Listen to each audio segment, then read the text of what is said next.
Olivier, pourquoi donc es-tu triste ce soir?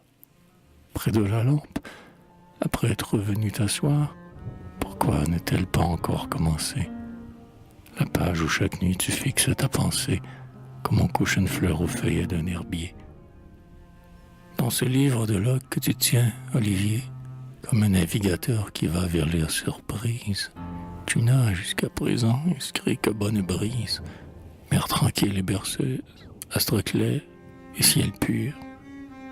Le voyage était doux et tu te croyais sûr d'avoir bien mis le cap sur la terre inconnue, d'où, comme pour fêter déjà ta bienvenue, les beaux oiseaux de pourpre et d'or des chauds climats venaient en voltigeant se poser sur les mâts. Qu'est-ce donc qui t'attriste et qui te décourage? Les cris des goélands ont-ils prédit l'orage? Est-ce que l'horizon se couvre et s'assombrit? Quel pressentiment naît donc dans ton esprit? Que l'orage s'émeut, que le vent se lève pour t'empêcher d'atteindre au pays de ton rêve? Les raisins étaient mûrs déjà sur le coteau, et les feuilles tombaient dans le parc du château. Par une après-midi pacifique et sereine, comme le mois d'octobre en a pour la Touraine, ils avaient décidé de monter à cheval. L'automne déployait son beau ciel triomphal et son dernier soleil aux chaleurs mensongères.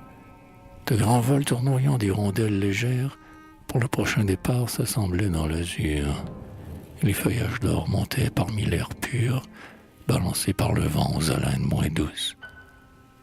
Qu'il fait bon de courir dans les bruyères rousses, au trot de chasse, avec du vent dans les cheveux, de sentir son cheval frapper, d'un pied nerveux, l'élastique terrain sous les hautes futaies, de sauter les fossés, de franchir les haies, et puis, après un long galop aventureux, de revenir au pas par quelques sentiers creux, laissant flotter la bride et respirer sa bête, qui souffle bruyamment en secouant la tête, tandis qu'en lui flattant le col avec la main, on laisse ses regards errer sur le chemin.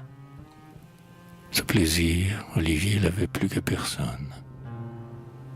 Car, près de lui, Suzanne, en sa noire amazone, ses cheveux blonds massés sous un feutre élégant, maintenait par la ferme étreinte de son gant, au trou doux et berceur, sa jument alezane. Loin, derrière eux, suivait le père de Suzanne. Ils allaient donc, tout seuls, effarant les oiseaux, et leurs bêtes parfois, approchant leurs naseaux, semblaient se confier des choses à l'oreille. Ils s'enfonçaient ainsi dans la forêt vermeille, que le soleil au loin zébrait de bandes d'or, dévorant au galop la route, ou bien encore, leur monture ayant de l'herbe jusqu'au ventre, ils fouillaient les taillis d'où partent, quand on entre, vif et la queue en l'air, les lapins gris et blancs. Leurs chevaux écrasaient les faines et les glands, et les grands champignons dans les feuilles tombées. Il leur fallait souvent passer, tête courbée, sur un rameau trop bas qui voulait, familier, décoiffer l'Amazone ou bien le cavalier.